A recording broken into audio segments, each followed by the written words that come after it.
Yo guys, Jonathan here. When you think of a great smartphone camera, most people might think of Samsung and the Galaxy S7, Apple and the iPhone 7 or 7 Plus, LG's V20 was great, but what you might not think of, or maybe even heard of for that matter, is the Huawei Mate 9. Now with it being 2017, the Mate 9 was announced late last year, but it officially launches here in the US this week at CES. So huge shout out to Huawei for not only sponsoring this video and kicking off my CES coverage early, but also sending this my way so I could get a hands-on pretty early in the game.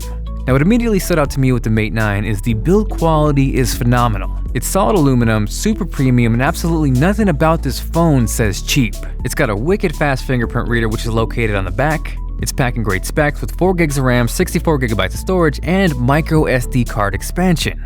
Now on top of that, the Mate 9 is priced pretty competitively at $599, and because it's geared to compete with the iPhone 7 Plus and Google Pixel XL, if you were considering one of those, this could potentially save you almost $200. So next what I want to do is break it down into the top 3 most compelling features of this phone, and first is hands down the camera.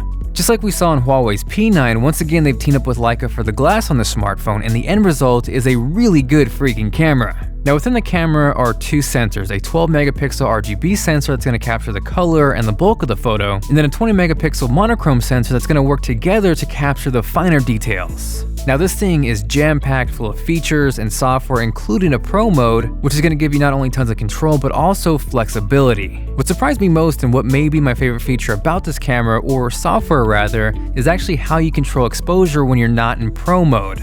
Instead of dragging exposure up or down, what you can do is tap to select your focus point, and then from there actually drag an exposure tracking point where you can use a specific part of the image to balance exposure. So in this case, instead of using the wood to balance exposure, I was able to drag the point over to a brighter area, and with that I was able to find a pretty solid middle ground, and the end result was surprisingly good. Now taking a deeper look at some of the photos I took, this one in particular really impressed me.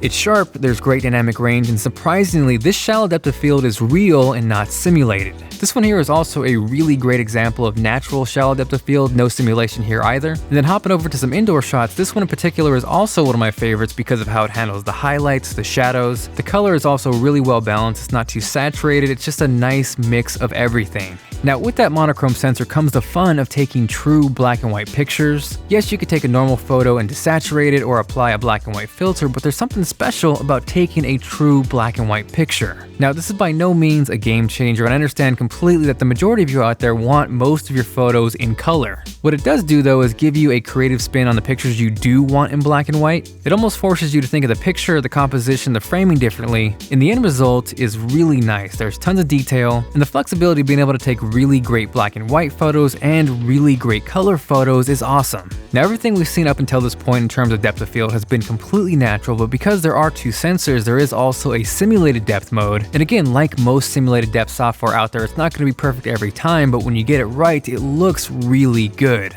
The advantage that you might have with this over something like the iPhone 7 Plus is that really only truly works well with people and portraits like the name implies, but with this you're able to utilize it with objects as well instead of just people. On top of that, it's also rocking an 8 megapixel camera on the front that is equally impressive, and overall, like I talked about, it is a really fantastic camera that competes with the best of the best. Now next, the second most compelling feature of the Mate 9 has got to be battery life, because inside this guy is packing a 4,000 milliamp hour battery. Most Android phones these days teeter between the 2500 and 3500 milliamp hour range, so the fact that this jumps into 4000 is awesome. Now as far as the display goes, this thing is packing a 5.9 inch 1080p display, so you are sacrificing some pixels in terms of battery life. Myself personally, as much as I do love pixels, 1080p still looks really good on a smartphone. If you're used to 1440p, you're probably going to notice a difference, but really it comes down to what you prefer, a lower resolution screen and better battery life, or the maximum amount of pixels. Rounding out the battery and battery life, this thing charges and connects via USB-C, which in my opinion is the better route. There's an ever-growing list of USB-C devices, peripherals, chargers, so the fact that the Mate 9 includes USB-C is a win.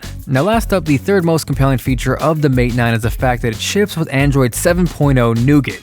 As far as software and updates go, sometimes Android can be the Wild West, so the fact that you get this out of the box is reassuring. For the most part, the phone feels extremely lightweight and responsive while using it. It's fast, it's zippy, and overall the performance of Android 7.0 paired with the battery life, the camera, the microSD card expansion make this a really well-rounded smartphone at a fantastic price. Aside from that, hopefully you enjoyed the video. If you did and you are feeling like being awesome, make sure to smash that like button. I am currently at CES 2017, so go ahead and drop a comment down below on what you want to see covered. This is Jonathan, and I will catch you guys later.